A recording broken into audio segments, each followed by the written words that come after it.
وسلم على سيدنا محمد صاحب البشرى صلاة تبشرنا بها وأولدنا وجميع مشايخنا ومعلمينا وطلبتنا وطالباتنا من يومنا هذا إلى يوم الآخر. أعوذ بالله من الشيطان الرجيم. بسم الله الرحمن الرحيم. الحمد لله رب العالمين. Wassalatu wassalamu ala asyrafil anbiya'i wal mursalin sayyidil awwalina wal akhirin sayyidina wa maulana Muhammadinil amin wa ala alihi tahirin was sahabati ajma'in wat tabi'in wa tabi'it tabi'ina lahum bi ihsanin ila yaumiddin. Amma ba'du. Para bapak, para ibu, sederek sedaya hadirin jamaah Masjid Al-Hidayah Griya Taman Asri ingkang dirahmati Allah Subhanahu wa taala. Alhamdulillahirabbil alamin. Melanjutkan ngaji fikih damel panduan kitab Safinatun Najah, nerangaken terkait syarat-syarat berjamaah. Syurutu sihatil qudwah, syarat sahnya berjamaah atau menjadi makmum. Sakmangke nomor 10. Wa ashiruha, yang ke-10, wa alla yukhalifahu fi sunnatin fahishatil mukhalafati, lan yento ora nulayani makmum ing imam tidak berbeda gerakan antara makmum dan imam fi sunnatin ing dalem sunnah yang fahishatil mukhalafati kang banget sulayane, yang sangat buruk perbedaannya, sangat mencolok perbedaan imam dan makmum. Misalnya imam niku sujud sahwi, panjenengan yo kudu sujud sahwi. Kalau panjenengan tidak sujud sahwi,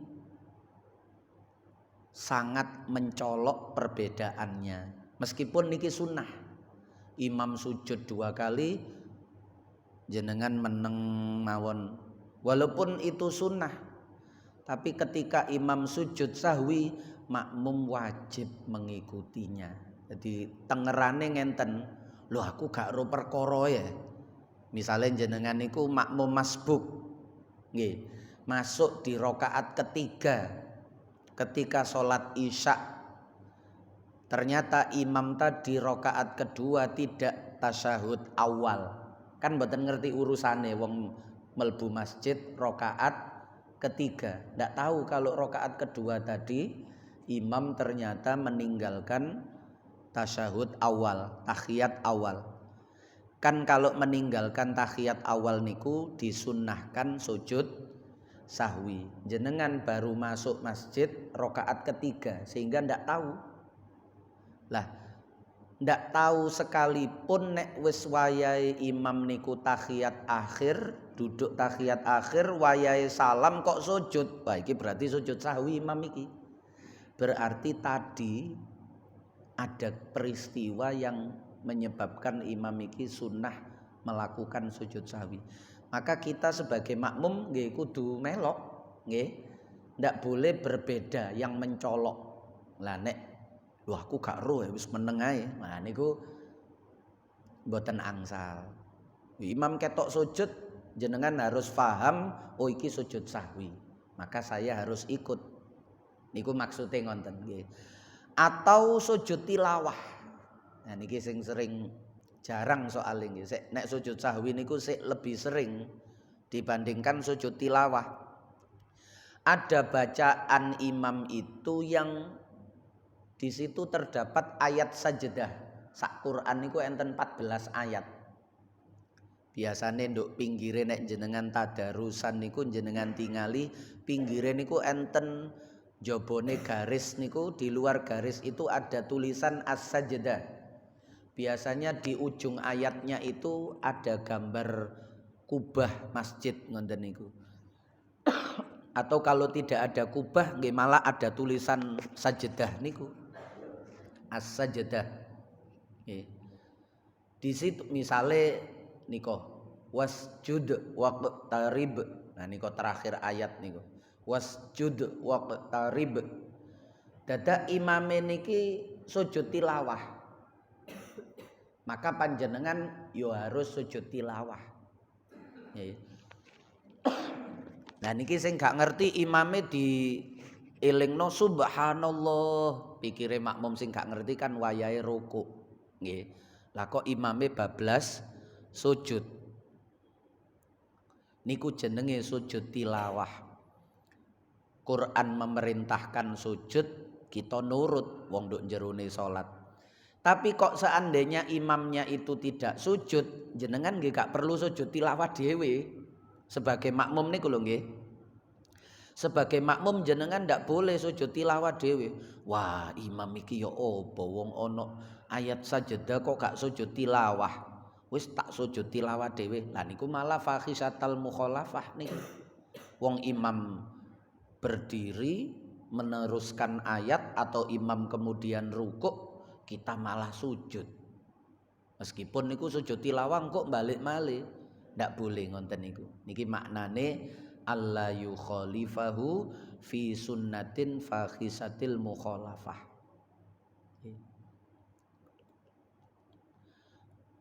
Niku isok batal nek sengaja nggih. Nek sengaja isok batal. Nek mboten sengaja nggih balik. Nggih. Kalau tidak sengaja balik. Mboten sengaja jenengan sujud tilawah. Ternyata imamnya mboten, wah jenengan kudu balik. Karena turunnya tadi lupa, maka yang seperti ini tidak batal. Tapi nek sengaja isok batal. Karena sangat mencolok. Sangat mencolok.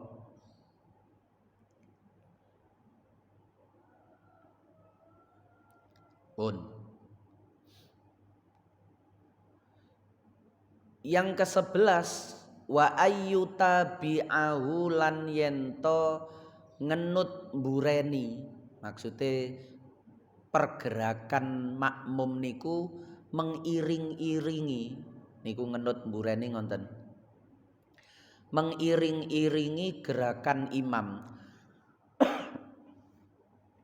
Imam terlebih dahulu, kemudian makmum. Lah, bagaimana ketika makmum niki mendahului imam? Lah niku nanti ada catatan di yang membatalkan sholat. Sampun napa dereng yang membatalkan sholat niku. Kalau mendahuluinya itu cuma satu gerakan, kalau mendahuluinya itu cuma satu gerakan, imame durung rukuk, sebagai makmum kita mendahului imam. Imam durung rukuk, kita durung rukuk. Sing sering malih niku imam durung bangkit dari sujud, makmum wis bangkit dari sujud. Itu kalau dilakukan dengan sengaja, kalau dilakukan dengan sengaja maka sunnah kembali. Sunnah. Nek statusnya niku haram. Kalau dilakukan sengaja statusnya mendahului niku haram tapi belum batal. Karena masih mendahului satu rukun.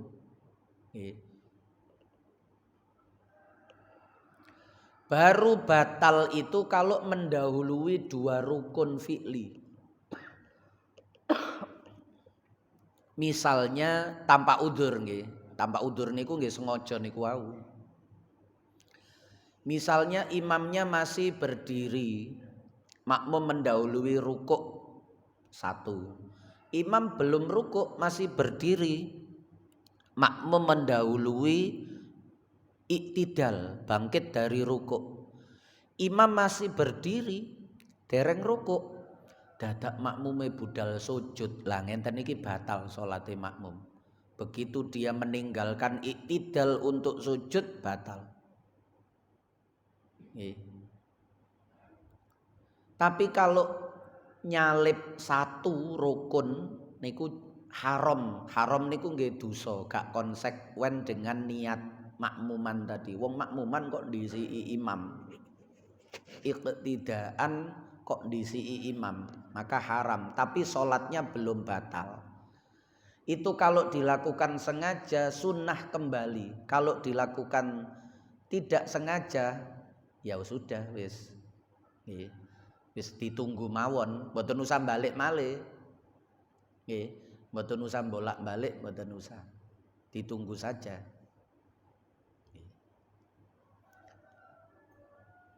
Pun niku ngonten. Nek ten mriki enten fi'lan la tarkan, tarkan la fi'lan, ngonten pun. Kula milih untuk tidak menjelaskan niku cek mboten nambahi bingung mangke. Soale mboten masalah, cuma ya juzu mawon.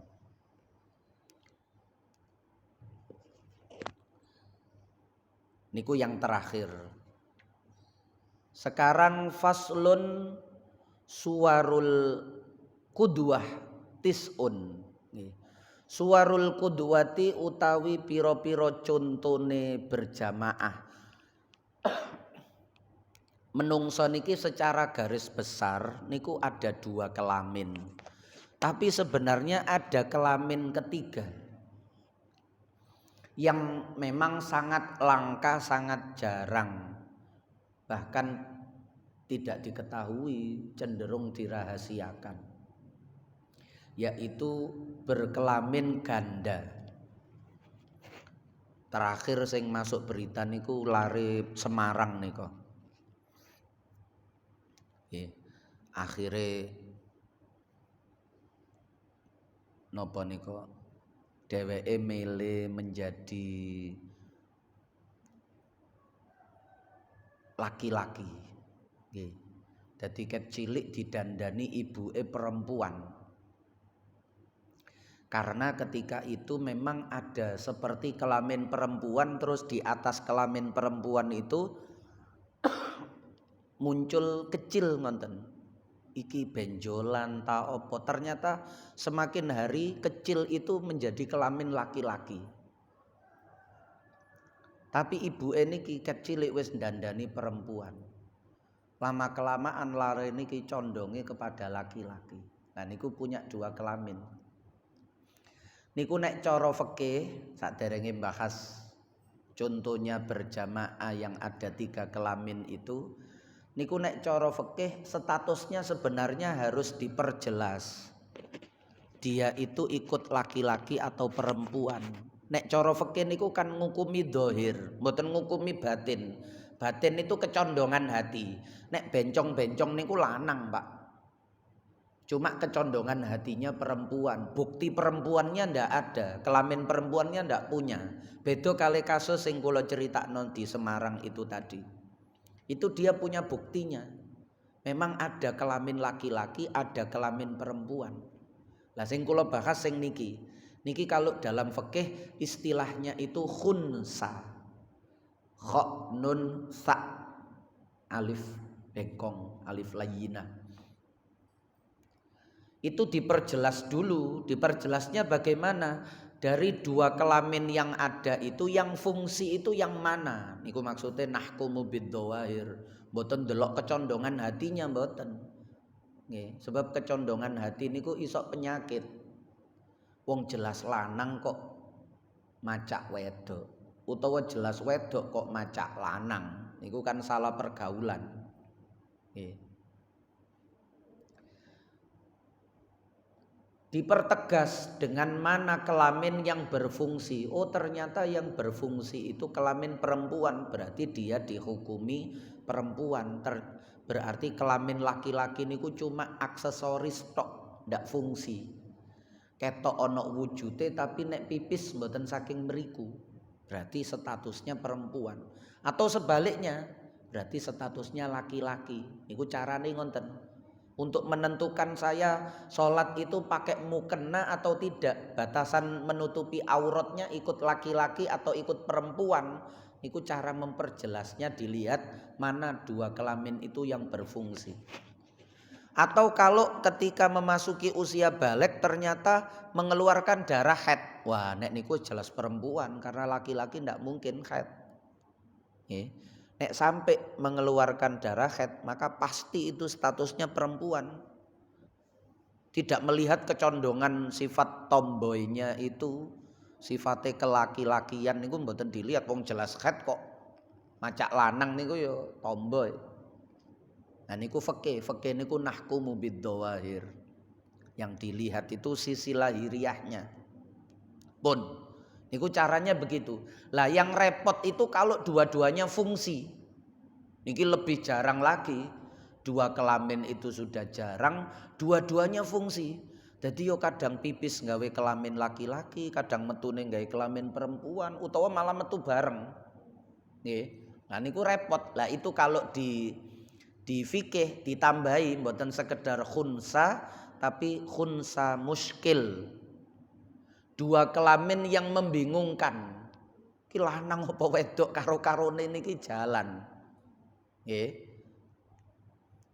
Lah disinilah sing dilebokno khunsa muskil niku yang di sini niki. Dalam suwarul qudwah niki yang terakhir niku wau. Jadi sangat jarang. Cuma tetap dibahas ten fikih niku. Pun karena kelamin itu ada 3 berarti kalau memasukkan khunsa niku wau berarti 3 kali 3. Ada kemungkinan 3 kali 3 mulakne 9. Jadi ada kemungkinan makmum laki-laki dengan laki-laki, laki-laki dengan perempuan, laki-laki dengan khunsa muskil tadi. Atau perempuan dengan perempuan, perempuan dengan laki-laki, perempuan dengan khunsa muskil. Atau khunsa muskil dengan khunsa muskil, khunsa muskil dengan laki-laki, khunsa muskil dengan perempuan. Jadi 9. Ikutis onok songo.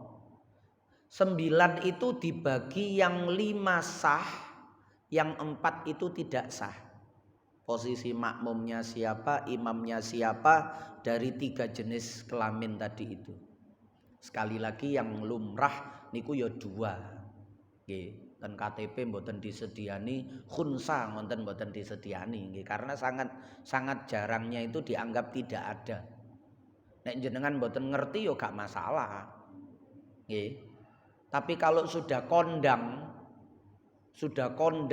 tersiar kabar bahwa yang bersangkutan itu memiliki 2 kelamin dan sampai sekarang belum jelas statusnya apakah laki-laki atau perempuan, lah niki diterapkan.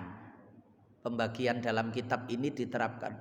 Kalau kita ndak tahu, ya mboten usah dipikir, wong gak ngerti kok dipikir. Wis anggap mawon lahiriahnya dia laki-laki ya laki-laki, lahiriahnya dia perempuan ya perempuan, wong kita ndak tahu. Wonten nggih? Pun 9 itu yang 5 sah, yang 4 batal, tidak sah. Tasihu sah apa qudwah fi khamsin ing dalem 5 contoh berjamaah. Yang 5 itu sah. Apa yang 5 sah itu?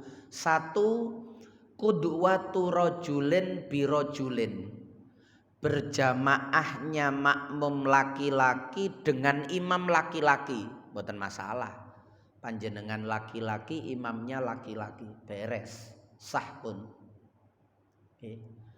Yang kedua, wa qudwatum ra'atin birojulin, berjamaahnya seorang perempuan birojulin dengan laki-laki, ibu-ibu sebagai makmum, kemudian imamnya itu laki-laki, sah, beres, tidak ada masalah. Niki 5 niki sah, 5 yang awal niki sah sedoyo. Yang ketiga wa qudwatu khunsa niku wau kalau ada nggih. Lan oleh berjamaah oleh makmum seorang khunsa yang tadi itu, yang punya 2 kelamin dan belum jelas statusnya niku. Nek wis jelas ya berarti melok jelase wau. Jelas lanang berarti melok lanang, jelas wedok berarti nggih melok wedok. Niki durung jelas bagaimana? Punya 2 kelamin, dia posisi makmum tidak masalah, asalkan qudwatu khunsa birojulin, asalkan imamnya itu laki-laki, beres. Yang ketiga, sebab misalnya makmum yang kelaminnya 2 itu dihukumi laki-laki, kan tidak masalah, imamnya juga laki-laki kok. Misalnya ternyata makmum yang punya 2 kelamin belum jelas itu dihukumi perempuan, juga tidak masalah. Wong imamnya laki-laki. Sehingga kalau imamnya laki-laki, makmum yang punya 2 kelamin belum jelas status laki-laki atau perempuannya itu beres. Pokok imamnya laki-laki, yang ketiga beres, sah. Paham ya? Yang keempat,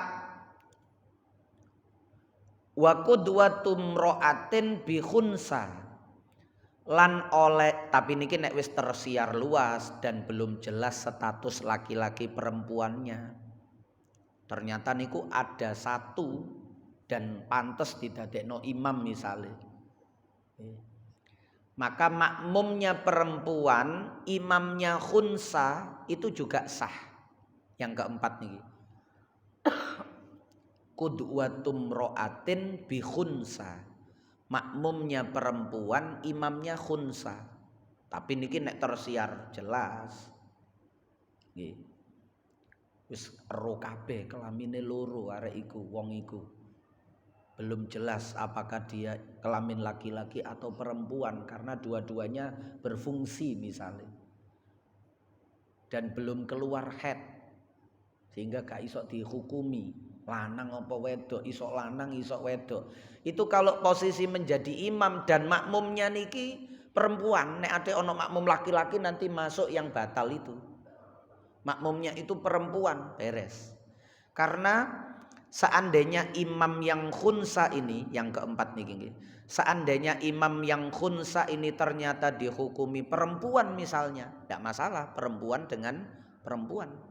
Kalau seandainya imam itu dihukumi laki-laki, imam niki nggih, yang punya 2 kelamin belum jelas statusnya nih, dihukumi laki-laki misalnya, iso ae lanang ya ndak masalah, iso ae wedok ya ndak masalah karena makmumnya perempuan. Mau imamnya perempuan, mau imamnya laki-laki, kalau makmumnya perempuan kan dua-duanya sah. Niku makmum perempuan niku enake ngoten. Melok imam wedok ya sah, imame lanang ya sah, imame wedok ya sah, pun enak ibu-ibu niku salate sah terus. Itu yang keempat. Yang kelima wa qudwatum ra'atin bim ra'atin niku wau. Perempuan berjamaah dengan imam juga perempuan. Jadi sama-sama perempuan, oh nggih sah. Nah, itu 5 itu sah berjamaahnya dari 9 tadi itu.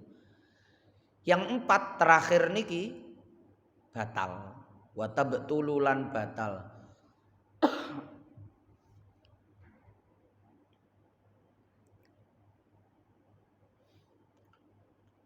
Opo kuduah berjamaah itu menjadi batal, tidak sah. Status jamaahnya dari awal saja sudah tidak sah. Fi arba'in ing dalam petang rokaat. Kok petang rokaat? Ing dalam petang contoh sampai petang rokaat. Nggih. Wong wis sahur kok sik ngelindur ae. Batal kalau model berjamaah dari 3 kelamin tadi itu 4 niki. yaitu qudwatu rajulin bimra'atin. Niki ndak boleh dilakukan. Kalau terjadi batal. Berjamaahnya seorang laki-laki bimra'atin dengan perempuan, imamnya wedok.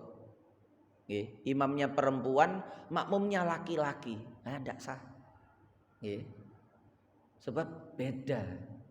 Nggih. Di samping tidak pernah terjadi kecuali dalam kondisi darurat. Itu yang dipakai orang-orang liberal di Amerika. Sing Aminah Wadud niku ya. Aminah Wadud di Amerika niku pelopor gerakan emansipasi perempuan, kesetaraan gender. Niku ten Amerika niku kira nganti yang kita sehidup napa mboten. Niku enten niku berita ya enten niku. Sing fotone tersebar niku melakukan sholat Jumat. Dheweke sing khutbah, dheweke sing imami. Makmume campur laki-laki perempuan dan banyak. Terus statusnya berjamaah makmum niki nggih campur modele niku. Nggih. Maksudnya jajar-jajaran ngoten niku lho, mboten atik wedok nduk mburi, lanang nduk ngarep atau dipisah laki-laki sebelah kanan, perempuan sebelah kiri. Dheweke niku mboten. Wis niki akhir zaman niku. Tapi dia punya pegangan, cuma pegangan itu disalah artikan. Memang ada riwayat dulu, lah niku sing sering digawe kalangan liberal niku ten mriku.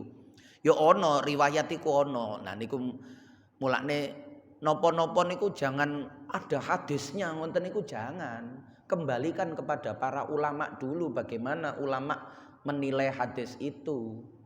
Nggih. Ada ayatnya loh. Ayatnya iku fahamane ya napa niku ngonten. Dadi jangan dalile Quran, dalile hadis, tapi difaham dhewe. Nggih niku iso rusak kaya ngenten iki. Nggih, iso terlalu kiri menjadi liberal, bisa terlalu kanan menjadi radikal. Meskipun dua-duanya itu berlandaskan Al-Qur'an dan hadis. Niku nek mboten melok jalure ulama, generasi sahabat, tabi'in dan seterusnya, cara sak mangke madzhabil arba'ah niku lho. Ana madzhab papat sing berpendapat seperti itu ta. Dan ternyata tidak ada. Bagaimana? Dulu niki PN jenengan nate kepireng ceritane Aminah Wadud niki. Nggih. Dulu itu ada namanya Ummu Warokoh. Ummu Warokoh niki seorang perempuan yang masuk Islamnya itu terlebih dahulu ketika posisinya masih di Mekah. Masuk Islamnya itu terlebih dahulu dibandingkan dengan anggota keluarganya yang lain. Sehingga dia lebih dahulu belajar tentang keislaman. Keri-keri anggota keluarga yang lain ini kemudian juga masuk Islam. Baru masuk Islam belum belajar tentang Islam. Wudune durung belajar, salate belum belajar. Akhirnya kali Kanjeng Nabi diwarai, Warokoh sampean sing dadi imam ya. Engko budak-budak sampean, anggota keluarga sampean yang lain itu menjadi makmumnya. Jadi kisah ini ku ngonten, coro sababul wurute niku ngonten. Selain Ummu Warokoh ini ndak ada, ndak pernah terjadi. Nggih. Jadi nek menggunakan dalil kisah Ummu Warokoh, lah niku salah sasaran karena konteksnya ndak seperti sekarang. Itu peristiwanya seperti itu. Kalau terjadi dengan peristiwa jalan cerita seperti itu ya silahkan. Ada satu keluarga, nggih. Tapi wong sak mangke niku kan posisinya di Mekah. Masih belum bisa berjamaah bersama-sama di Masjidil Haram. Nggih, karena situasi tidak memungkinkan sampai Kanjeng Nabi dipaksa hijrah kan. Karena tidak bisa siar jamaah di Masjidil Haram tidak pernah Kanjeng Nabi niku. Nah ijenan pernah. Tapi kalau berjamaah selama di Masjidil Haram niku tidak pernah. Nggih.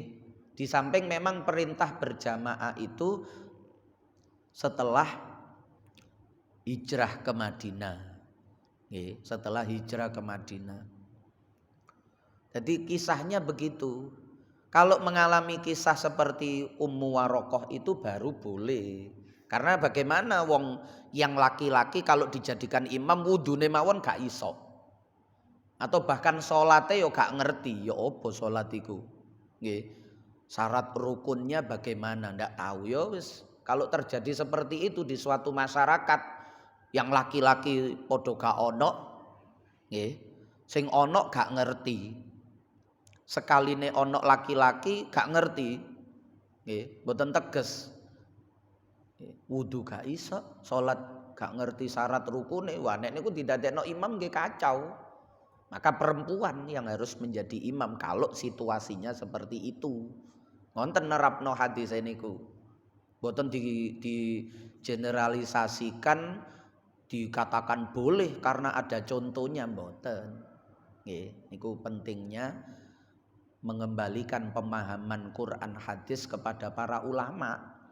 Ojo nemu hadis terus diterapno karepe dhewe. Berarti wong-wong iku keliru, gak sesuai hadis. Iku lho ono hadise. Nah niku zaman akhir niku ngonten, Pak. Nggih. Gampang nyalah-nyalahno ulama hanya karena membaca terjemah nemu hadis. Loh iki berarti keliru kiai-kiai iku ngonten. Zamane aneh-aneh. Pun sehingga ndak sah sehingga perempuan dengan perempuan nggih. Oh, laki-laki dengan perempuan niki sing batal nggih. Qudwatu rajulin bimra'atin batal. Nggih, ndak sah berjamaahnya. Jadi di samping karena ndak ada contoh, ndak pernah dilakukan nggih.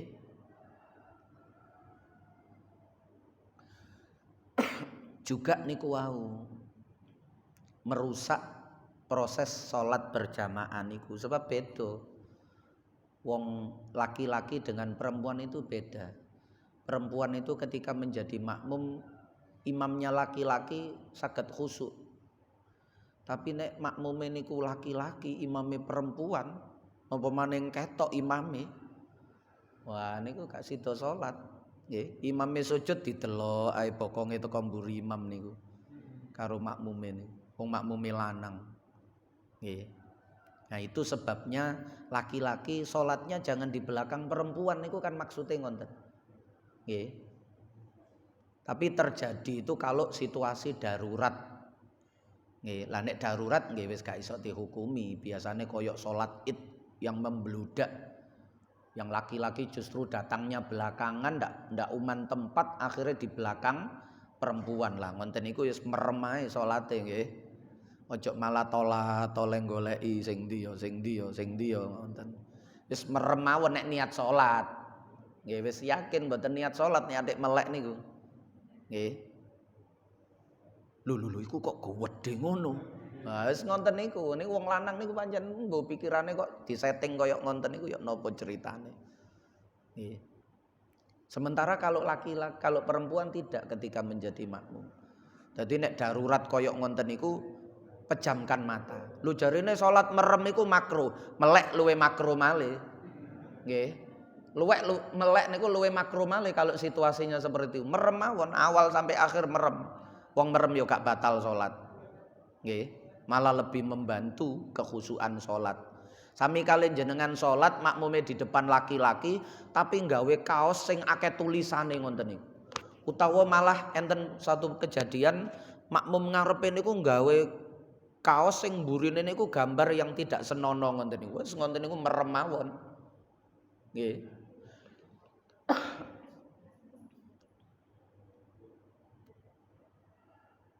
Mari salat kudu dielingno. Mas salat ya salat, nutupi aurat ya nutupi aurat. Tapi nek mburine akeh tulisane ngene iki utawa gambare aneh-aneh ngene iki yo sakno sing nduk mburine. Ya sampean salate gak batal, sing nduk mburi sampean ya gak batal, tapi ganggu. Gak batal, dua-duanya ndak batal. Tapi kan boleh maca berita ngoten nggih. Diwaca tulisane akeh nduk mburi niku malah maca koran. Nggih. Nggih mboten batal, pokok macane nduk ati, nek muni baru batal. Diwaca keras batal. Pun niku contoh pertama yang berjamaahnya itu tidak sah. Laki-laki kok bermakmum atau menjadi makmum dari imam perempuan. Yang kedua yang juga batal itu wa qudwatu rajulin bi khunsa. Sekali lagi kalau tahu berjamaahnya seorang laki-laki sebagai makmum, imamnya dadakan 2 kelamin tadi itu, yang belum jelas status kelaminnya laki-laki atau perempuan tadi itu, tidak sah. Iya kalau dia dihukumi laki-laki, kalau dia dihukumi perempuan, nah mulanya wis dihukumi gak sah. Yang ketiga yang tidak sah itu wa qudwatu khunsa bimroatin, makmumnya yang 2 kelamin, tidak jelas status laki-laki atau perempuannya, imamnya perempuan. Ya nek makmum niki perempuan, maka sah perempuan dengan perempuan. Kalau dia juga ada kemungkinan laki-laki kan, kalau dia ternyata dihukumi laki-laki, imamnya perempuan, maka tidak sah. Yang terakhir qudwatu khunsa bi khunsa, podo 2 kelamin ya Pak. Sing hermaprodit niku 2 kelamin apa malah ndak punya kelamin niku istilahnya. Gini ku hermaprodit bener nggih.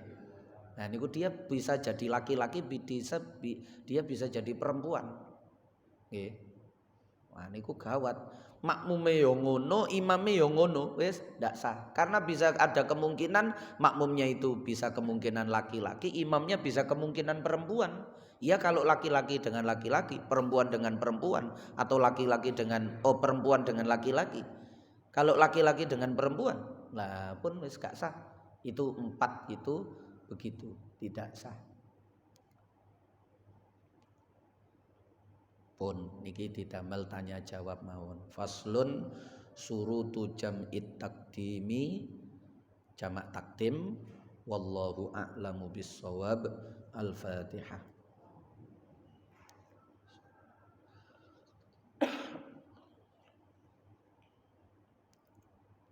Nggih, barangkali ada yang ditanyakan, monggo. Nggih. Monggo, Mbak. Assalamualaikum warahmatullahi wabarakatuh. Waalaikumsalam. Penjelasan tentang gender imam tadi itu khusus untuk sholat atau ibadah yang lain, misalkan apakah berlaku juga dengan saat kita tawaf atau di luar itu misalkan zikir istighosah, ketentuan-ketentuan laki perempuan yang imam itu yang pertama. Yang kedua, saat kita sholat di luar waktu utama, ternyata kita cari teman jamaah tidak ada lagi kecuali perempuan. Yang perempuan itu bukan dengan kita itu. Gimana posisinya? Apakah agak jauh atau gimana? Misalnya kadang kita ragu ada waktu itu dan sebagainya. Niku wau sing terakhir wau yang perempuan niku statusnya sama-sama jadi makmum nopo? Kita berdua saja di kantor. Oh, mantan. Kita cari untuk sholat. Sudah di dalam waktu sama. Ada perempuan yang juga ingin sholat, sehingga kita jamaah. Apalagi itu agak jauh karena bukan muslim atau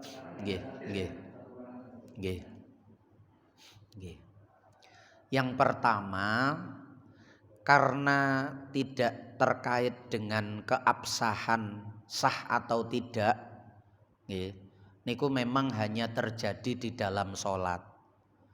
Yang di luar sholat niku hukume niku melihat sudut atau dampak yang lain. Maksudnya ngenten. Dan itu berkembang. Maksudnya ngenten. Misalnya istighosah, sing imami niku perempuan, bunyai misalnya.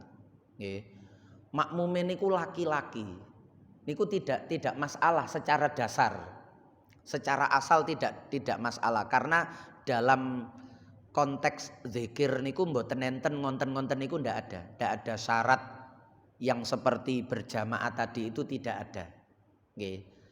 Tapi hukum itu mengikuti sebab atau dampak yang terjadi setelahnya atau sebelumnya itu. Al-hukmu yaduru ma'a illatihi wujudan wa adaman itu. Maksudnya ngenten, nek niki sing biasanya dibahas kali para ulama dulu. Mulane enten pembahasan suara perempuan itu aurat. Lah itu karena melihat dampaknya. Yaitu misalnya sing wedok niki suarane merdu. Napa malih karo mendesah-mendesah ngonten nek zikir niku. Lah ngonten niku nggarai merinding sing ngrungokno niki nggih. Maksude merinding niku merinding syahwat. Nggih. Lah nek ngonten niku haram. Gak sida zikir polene nggih. Malah mbayangno sing aneh-aneh. Nggih. Kalau sampai terjadi seperti itu haram. Atau lah niki termasuk niki kan mulai zamane wis terbuka nggih. Tapi sebaiknya jangan, seandainya pun boleh sebaiknya jangan. Saniki kan usum bunyai wedok-wedok niku. Nek sepuh-sepuh mboten masalah karena dampak yang seperti itu minim. Nggih, bunyaine sepuh terus ngaji. Nggih, mau ido. Sing ngrungokno laki-laki perempuan mboten masalah. Tapi nek bunyaine sik enom, nggih. Ting-ting misalnya, sik perawan ting-ting, ayu pisan. Terus dipajang nduk-ndukur, makmume niku sing ngrungokno niku samiine niku lanang-lanang wis gak yakin gak sida ngaji niku. Mandeng ngenten ndelok kelambine, ndelok bokonge, ndelok suarane wis gak sida ngaji. Lah yang seperti itu kan ada di antara mubalighah kita itu kan ada yang bukan masalah diskriminasi ndak. Tujuan dakwahnya itu ndak sampai, bukan kebaikan yang didapat malah dadi fitnah. Nggih.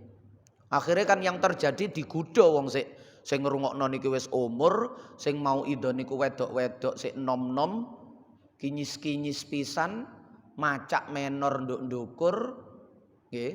Bajune mesti apik nek diundang wonten niku. Wis jelas yang dilihat itu bukan isi yang disampaikan. Kalau memang yang dilihat itu isi yang disampaikan, ya di balik layar saja kalau memang seperti itu. Iki isine wong iku berilmu. Ya kalau begitu hanya diperdengarkan suaranya saja, lebih meminimalisir dampak. Tapi nek didekek ndukur panggung, dilihat yang bawah iku laki-laki, sing wedok bunyaine nom nduk-ndukur, wah sida golek kesempatan iku. Beke roke iki keterak kipas iki. Wis ngonten niku aku tak lungguh nduk paling ngarep wis tujuane niku wis elek kabeh. Nggih. Lah yang seperti itu dampaknya kan bukan karena perempuan laki-laki, tapi karena ada efek yang lain yang ditimbulkan itu yang kita hukumi. Nggih, yang kita hukumi itu dampaknya itu fitnah yang muncul, keburukan yang muncul itu yang kita lihat. Nah, untuk yang lain itu begitu cara pandangnya itu begitu. Selama masih aman, nggih. Mulane kadang-kadang napa kadang nek jenengan ningali enten kiai muda sowan nang ngone bunyai sepuh sungkem tangane diambung niku nggih karena melihat itu sudah ndak ada dampak yang napa yang berat niku mboten. Yes, paling khilaf sentuhan kulit laki-laki dan perempuan niku mawon niku kan mangke enten khilafe. Nek sebagian besar nggih ngarani mutlak ndak boleh. Tapi sebagian yang lain niku selama ndak ada syahwat nggih, olahe karo bunyai sepuh umure wis 80 tahun. Terus niku yo bojone yai kita. Nggih. Nah, ngoten niku nek guru-guru kula sebagian besar niku tetep salaman. Nggih, tetep salaman. Umpama paribasane dosa niku dosane gampang diistighfari dibandingno gak mulyakno, gak takzim utawa ngelakno ati niku wau. Mulane yai-yai sepuh niku, yai-yai sepuh nggih. Yai-yai sepuh niku ketika santrine niku perempuan niku salim nggih tangane niki dikekno. Nggih, tangane niku dikekno nggih karena itu. Santrine niku kepingin salaman mosok rek mondok 6 tahun, mondok 8 tahun gak tahu salaman karo Pak Yai niku nek Yai Jawa, nek Yai Arab seringe kereng nggih wis gak oleh temenanan. Nek Yai Jawa niku golek pendapat sing sekirane takzime santri iki diperhatekno utawa gak sampai ngecewakno nggih. Nah niku ngecewakno ati, nggelakno ati iku ya gak ilok, salaman lain jenis iku ya gak ilok. Niki nek keterangane para kiai niku ngoten. Lah nggelakno ati iku luwih berat daripada soalnya niku gak ono khilafe. nglarakno atine wong iku gak ono. Misale ngenten, membikin malu. Misale sing wedok niki wis kadung nyodorno tangane. Tapi dengan catatan Pak Yaine niki mboten mengambil kesempatan. Nggih, terus golek santri sing ayu-ayu, sing gak ayu gak usah salaman, sing ayu-ayu tok ae lah. Nek niku ya gak bener ket awal niku nggih. Nek ngonten niku wis milih diangkat saja, wis gak usah. Nggih, soalé kene sing ngerti atine niku wis gak beres. Nek diterusno ya padha karo ngerusak awake dhewe. Tapi nek sama sekali ndak melihat yang seperti itu, wis pokoknya salaman biasa lah, wis padha ae lah. Nduk ati niku gak ana niku, dan beliau kiai sepuh niki terserah sing wedok niki. Nah niku ngonten nggih. Pilihane niku ngonten. Niki pilihan dong nggih. Boleh yang mengikuti mutlak, ndak boleh niku nggih mboten keliru. Niki mboten masalah bener salah. Niki masalah ijtihad. Contone Gusmus niku. Nggih, di samping yai kula, nek yai kula sebutno jenengan mboten tepang.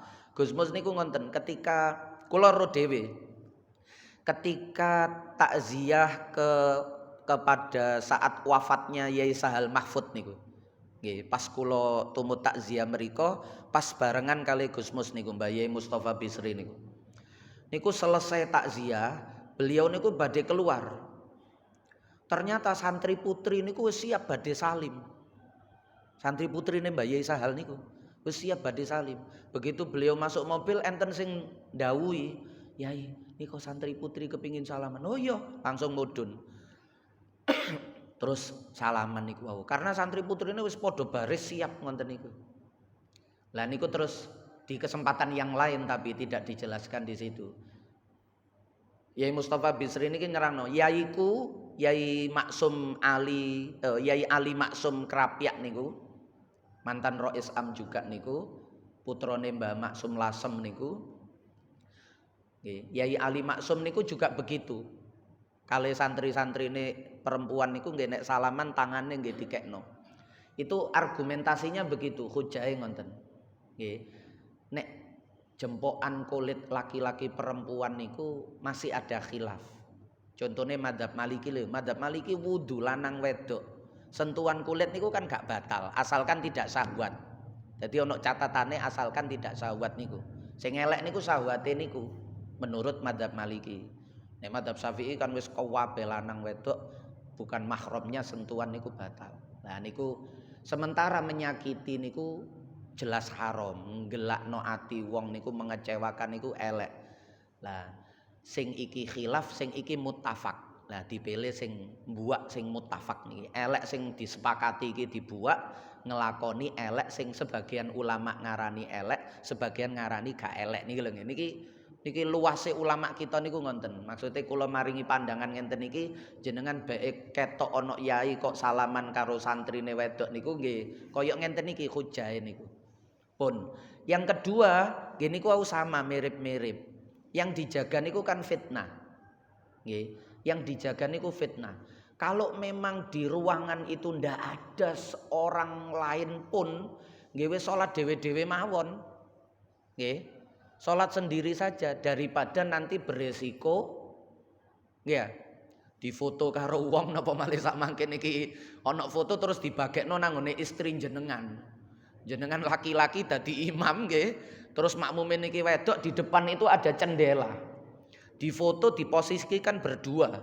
Apalagi itu di ruangan kantor gak jelas bentuke koyok masjid napa mboten. Niku nek dibagekno nang ngene bojo nduk omah.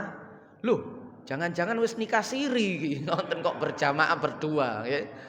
Nah niku wis jangan wong jamaah niku sunnah kok. Salat gak jamaah kan sah. Daripada menimbulkan dampak yang berat seperti itu. Kecuali kalau di ruangan itu orang banyak dan yang seperti itu dianggap lumrah, tidak menimbulkan fitnah.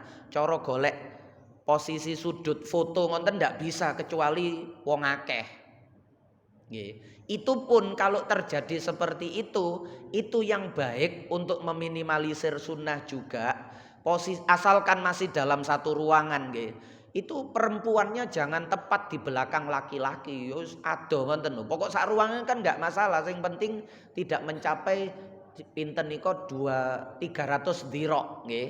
Di selain masjid niku kan jarak imam dengan makmum itu ndak boleh lebih dari 300 dhira'.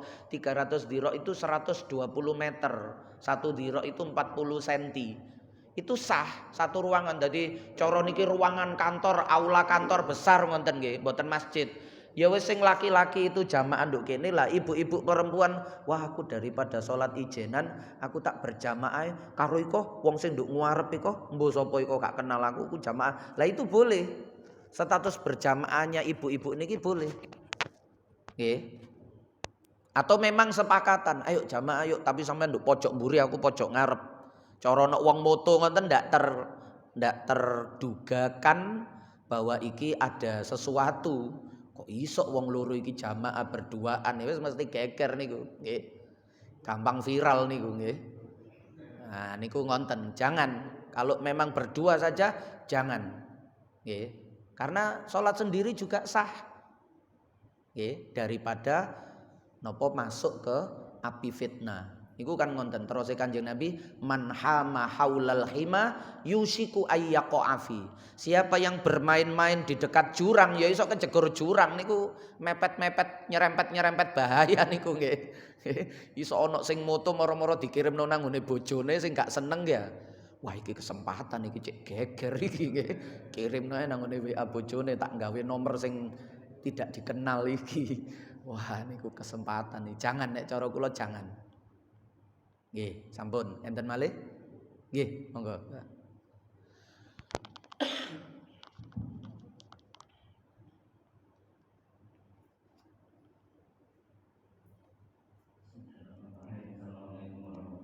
Waalaikumsalam. Nggih.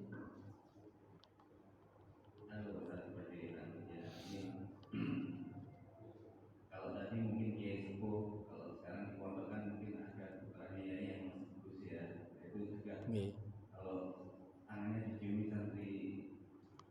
Nggih. Nggih. Kemudian yang kedua, kalau kita misalnya di suatu musola atau masjid yang kebetulan itu di perbelanjaan atau di terminal, tiba-tiba kita mungkin karena kita sudah terlambat ya masuk, kemudian rupanya imamnya ini mungkin secara rukunnya mungkin terpenuhi, mungkin tidak benar, tetapi mungkin dia tadi pakai kaos terus kemudian atau nyesewu dia itu mungkin mantan preman atau apa terus tahunnya masih banyak. Nah, kebetulan ada lagi kan, apakah kita mengambil tetap berjamaah ataukah kita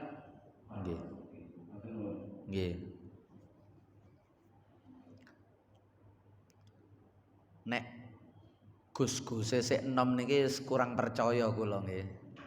Kurang percaya. Nek dosa laki-laki perempuan bukan mahram, jabat tangan dan kemungkinan besar syahwat nggih. Cara tetep salaman kudu diakoni nek niku dosa.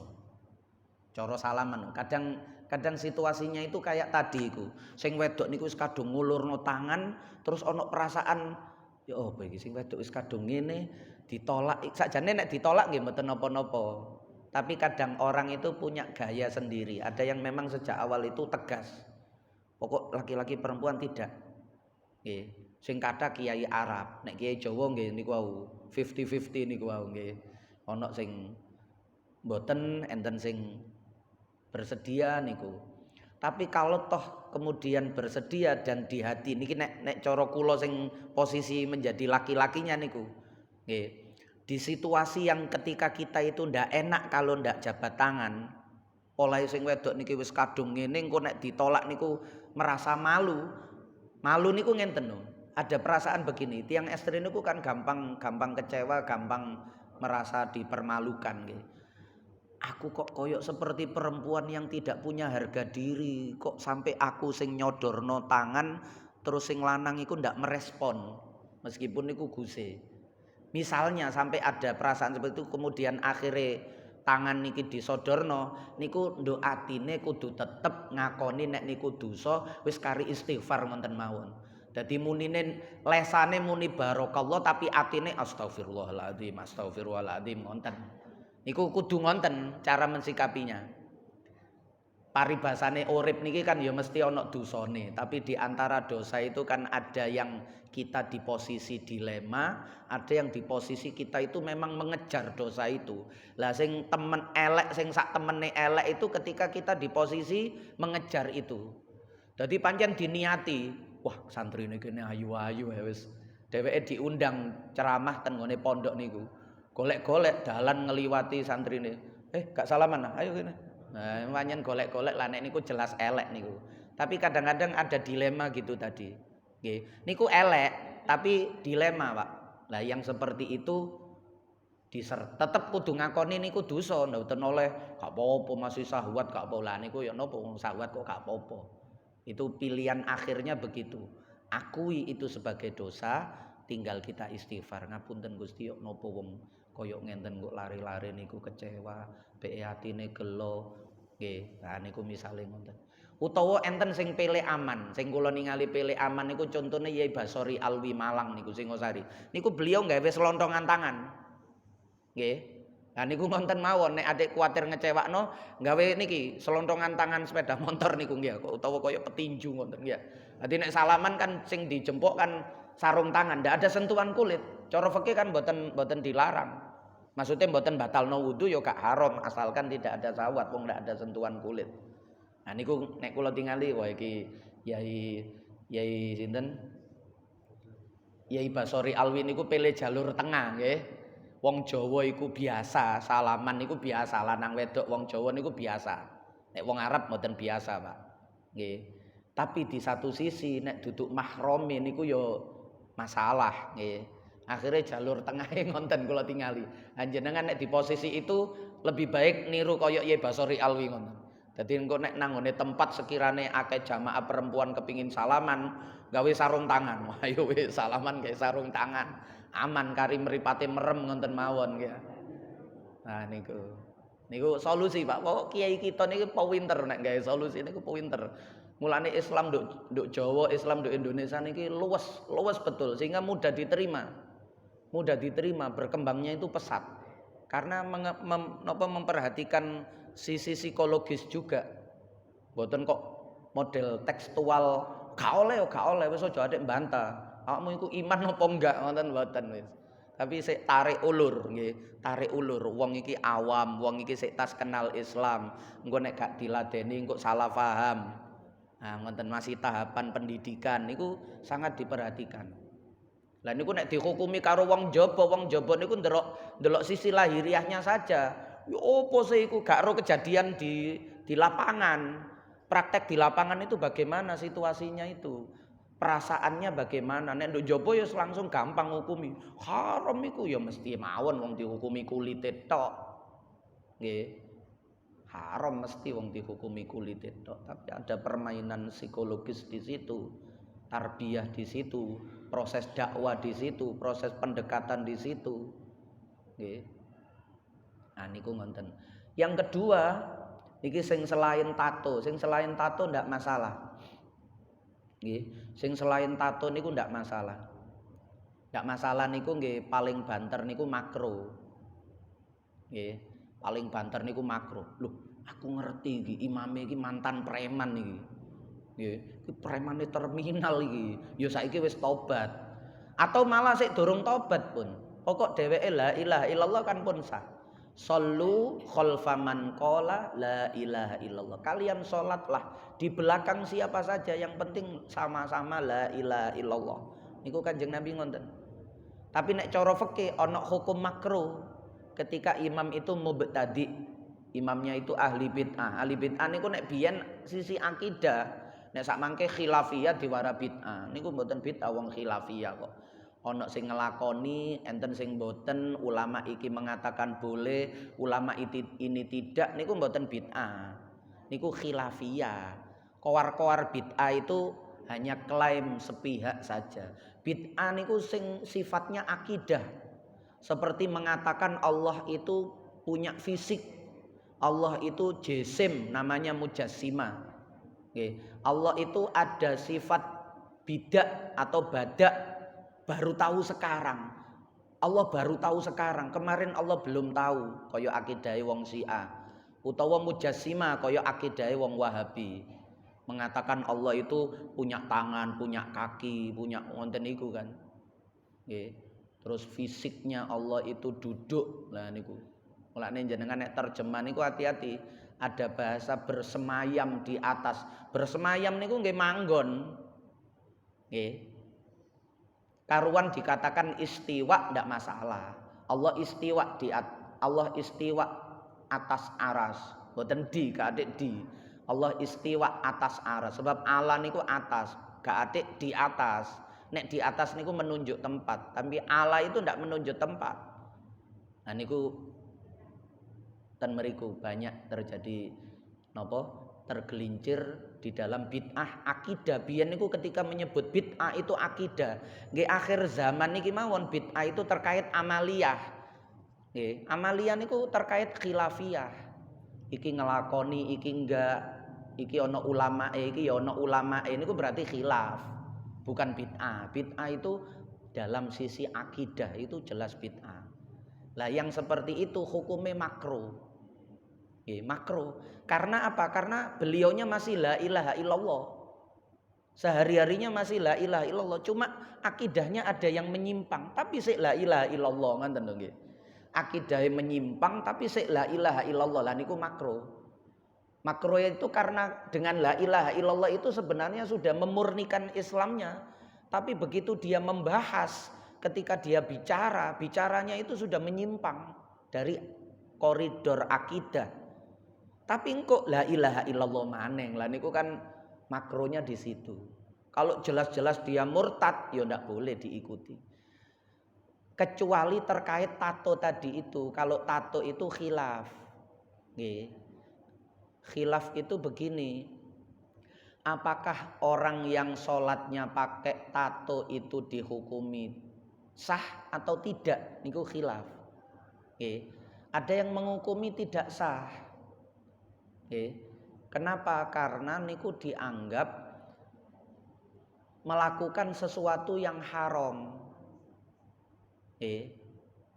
Terus tidak sekedar haram, proses membuat tato itu ada darah yang keluar dan darah itu bercampur dengan tinta.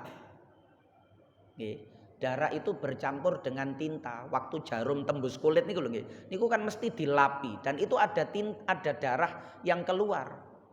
Dan darah itu pasti campur dengan tinta. Niki menurut sing ndak sah. Tapi nanti ada solusi juga. Nek darurat ya apa? Wong kepingin tobat, tatoan masih melok gak sah ya darurat.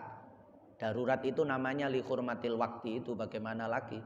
Darahnya itu napa tintanya itu kan statusnya campur darah dan najis.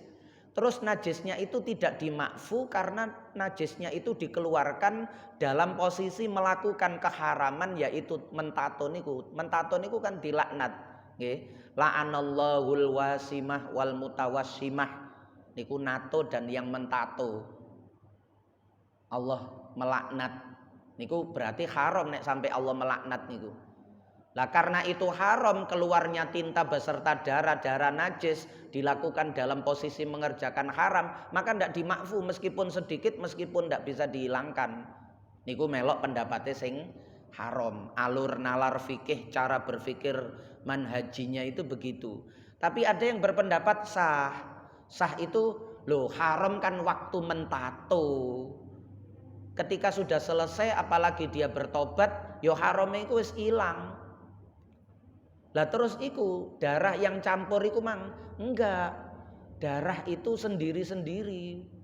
Darah iku gak iso campur karo tato. Dia punya argumentasi dewe, Pak. Sebab nek darah campur, warnanya itu ndak akan bisa sesuai dengan kehendak hatinya.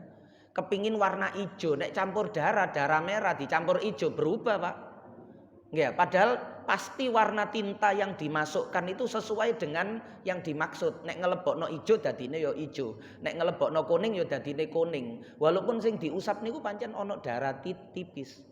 Tapi itu sifat darah itu ndak bisa campur dengan tinta. Jadi sifat tinta itu kalau dicampur dengan darah gak campur koyok banyu. Nek banyu karo darah campur, tapi kalau tinta ini dengan darah ndak, sehingga darahnya itu diusap. Darahnya itu hilang. Sing melekat itu tinggal tintanya saja. Melakukannya haram, tapi selesai melakukan apalagi dia bertobat, ya ojo dihukumi haram terus status ono tato niku. Nah niki jenengan mesti bingung nek kula jelasno masing-masing pendapat niku melok pundi jenengan ya. Lah niku tinggal keyakinan jenengan. Kalau keyakinan jenengan itu mengatakan melok sing batal tadi itu ndak sah, itu nggih jangan ikut. Karena makmum itu ndak boleh berjamaah dengan imam yang dia meyakini imam itu sholatnya tidak sah. Kan ndak boleh. Jenengan duwe keyakinan imam iki sholatnya gak sah, polahe ono tatone, dan jenengan ikut pendapat yang pertama tadi. Jenengan jangan ikut. Nek jenengan ikut mboten sah sholatnya jenengan. Yok nopo melok imam sing jenengan yakini salate batal, berarti melok wong sing salate batal, nggih batal. Tapi kalau jenengan melok salate yang kedua, lah niki makruh. Makruh saja tapi sah. Melok pendapat yang kedua yang saya jelaskan tadi argumentasinya niku. Nah, kalau yang seperti itu jenengan sah, tapi hukumnya tetap makruh. Nggih, makruh niku nggih wau niku menimbulkan fitnah macam-macam, ada dampak yang niku nggih, ada anggapan yang bisa salah. Ternyata gak popo yo. Wah, nek ngono aku menit tatoane masih tatoan ya bisa diterima kok. Artinya bisa mendorong orang untuk melakukan keharaman karena dianggap baik-baik saja. Nggih, diperlakukan secara baik-baik saja nih. Perbuatan haram itu disikapi dengan biasa-biasa saja, itu akan ndak ada sanksi sosial niku lho, niku bahaya juga. Akhirnya sing durung tatoan niki kepingin tatoan. Sami kali perzinahan niku lho. Ketika perzinahan itu dianggap sebagai sesuatu yang lumrah, akhirnya orang itu ringan saja melakukan perzinahan itu. Nah, mulane perlu sanksi-sanksi sosial itu untuk yang seperti itu. Pendidikan, bukan sentimen, bukan merasa lebih suci, bukan. Tapi dalam rangka pendidikan menjaga iklim yang baik di masyarakat itu. Bukan sentimen duduk ngerasa sok lebih suci mboten, Pak. Tapi untuk tarbiyah. Ono gembong narkoba nggih utawa rampok mati, Pak. Tapi wonge Islam. Ya tetep wajib salat, kudu ono sing nyolati. Niku mulane dihukumi fardhu kifayah niku jagani sing koyok ngoten niku. Tapi sing nyolati nggih aja akeh-akeh, terus sak kampung, sak kecamatan nyolati kabeh sehingga orang terharu. Wah, nek ngono enak dadi gembong narkoba sing nyolati akeh. Malah wong malah terdorong niku lho sing elek. Ono sing metu, wis aku enggak, ono sing nyolati wis enggak, ngoten mawon. Dadi sing nyolati akhire Wak Mudin karo keluargane terus tangga kiwa tengene sing ado-ado gak gelem. Niku bagus. Bukan merasa, bukan sentimen, bukan merendahkan, bukan. Ini untuk menciptakan iklim yang sehat di masyarakat. Wonten makruh. Mulane Kanjeng Nabi niku pernah kan pendidikan ndak mau nyolati jenazah yang punya hutang. Wis salatono dhewe rek. Loh, napa Kanjeng Nabi? Iki sing mayit iki duwe utang durung lunas. Nggih. Supaya Kanjeng Nabi niku memberi pendidikan, ojo gampang-gampang utang nek mati durung lunas. Berat engko nduk alamku niku Kanjeng Nabi niku carane ngonten. Karena sudah ada yang nyolati kan gak masalah, wis fardu kifayahnya kan sudah gugur. Nah niku metode dakwah itu begitu. Nggih, sampun nggih. Enten malih? Nggih, nggih. Nggih.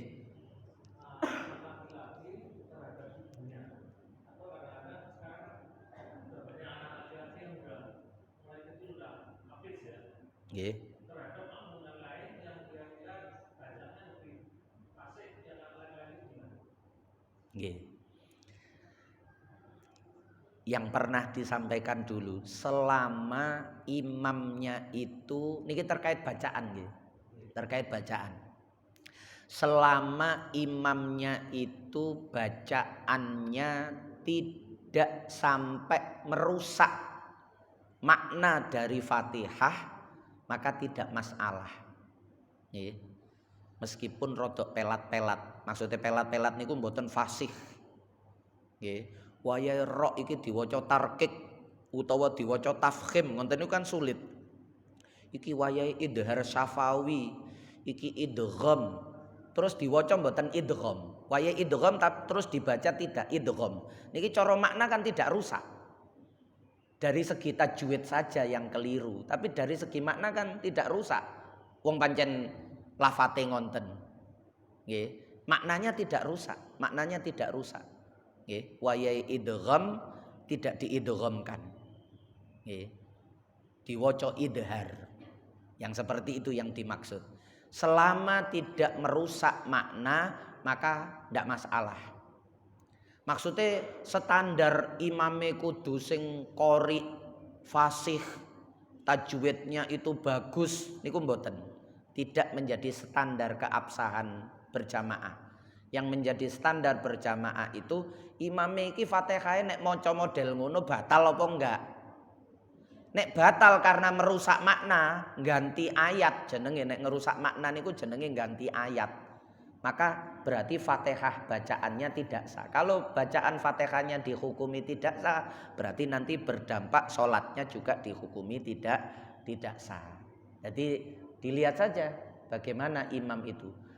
Kalau terjadi ternyata imamnya itu memang betul-betul maknanya bisa berubah. Oke. Maknanya itu berubah. Misalnya alhamdu diwaca alkamdu. Kamut niku kecut. Nggih. Tapi wong Jawa, Pak. Ndak ada aksara H, adanya itu K. Terus beliau itu menjadi sesepuh. Niki sing kula critakno ten Kebumen dulu itu. Ya kita dilema kan. Dilema antara sholat kita itu tidak sah dengan imam yang seperti itu. Terus dilema juga kita juga harus menjaga persatuan ukhuwah niki. Apalagi itu terjadi di masjid kampung. Kalau kita menunjukkan sikap kontra, melawan padahal beliau itu tokoh, berarti kita itu menciptakan permusuhan dan itu haram juga. Nggih, menciptakan permusuhan itu juga haram. Jangan hanya melihat sisi sholatnya saja, lalu kita mengambil resiko bermusuhan. Gawe friksi, gawe faksi, gawe kelompok baru, akibatnya terjadi benturan-benturan itu juga haram.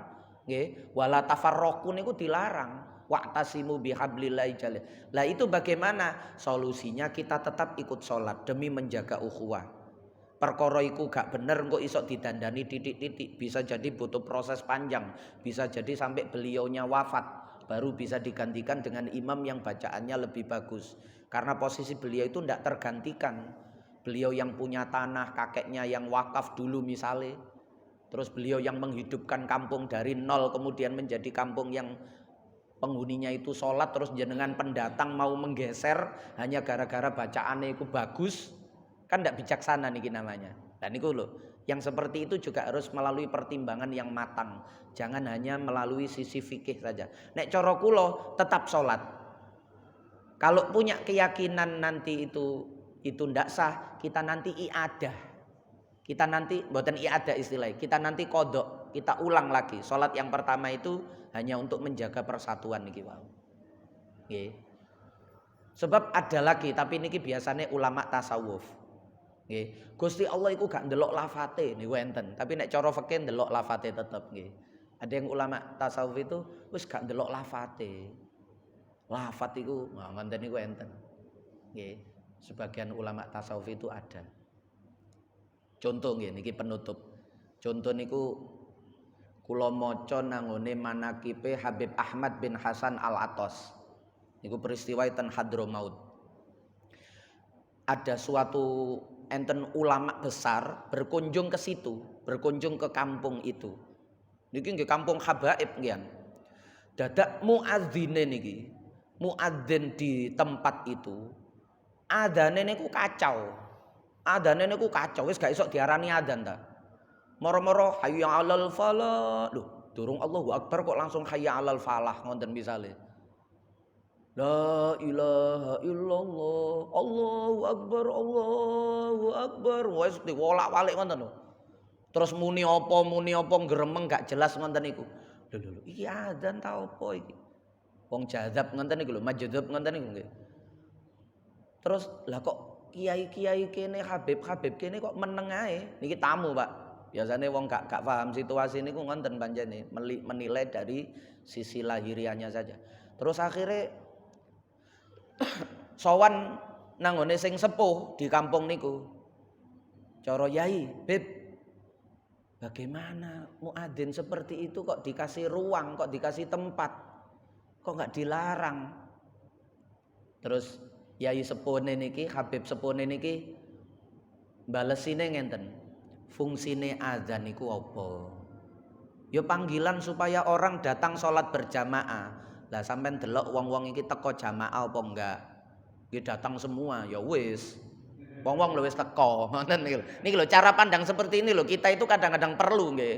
Di tengah-tengah masyarakat yang majemuk itu cara pandang seperti ini itu kita kadang perlu, Pak. Kebijaksanaan meskipun rodok nyalai fikih, tapi ada yang lebih penting lagi. Jajalai kon, jajalai. Terus jari Habib niku jajalai. Gantenono adane, engko salat berikutnya ganteno adan. Temen, Pak. Salat berikutnya diganteni adan. Langsung digepuk teko mburi niku. Kurang ajar, jatahku mbok jupuk wong pancen wong rodok tukaran, Pak. Lho kaya ngene iku lho. Dampake lebih ndi? Adan sing mencang-menceng gak karu-karuan niku karo masyarakat dimaklumi, masyarakat tetap datang. Tapi begitu sampean mengambil geger tukaran niku sampean. Tukaran niku hukume apa? Padahal iso diminimalisir, bisa dihindari. Nah, niku wis langsung gak iso jawab. Kalah pengalaman, Pak, nggih. Kalah pengalaman, rohanine kalah lah niku biasanya. Cara pandang yang seperti itu kadang-kadang diperlukan. Lah wali-wali kita niku sing koyok ngonten-ngonten niku, Pak. Indonesia itu wali-wali kita niku mboten sing saklek-saklek niku mboten. Wali-wali kita niku sing koyok ngonten-ngonten niku. Ya wis gak apa-apa wong sik belajar, wis gak apa-apa wong sik tas-tasan, meninggal didik pelan-pelan. Niku ngonten niku. Ya salah, ya keliru, tapi cara mensikapinya itu begitu. Ya engko pelan-pelan. Ojo langsung disalahno. Nek wonge purik malah gawe permusuhan ya apa? Gardidik. Nah, ngoten niku carane kita. Boten dihukumi hitam putih benar salah niku ya iso, tapi ditahan dulu. Menghadapinya ndak begitu.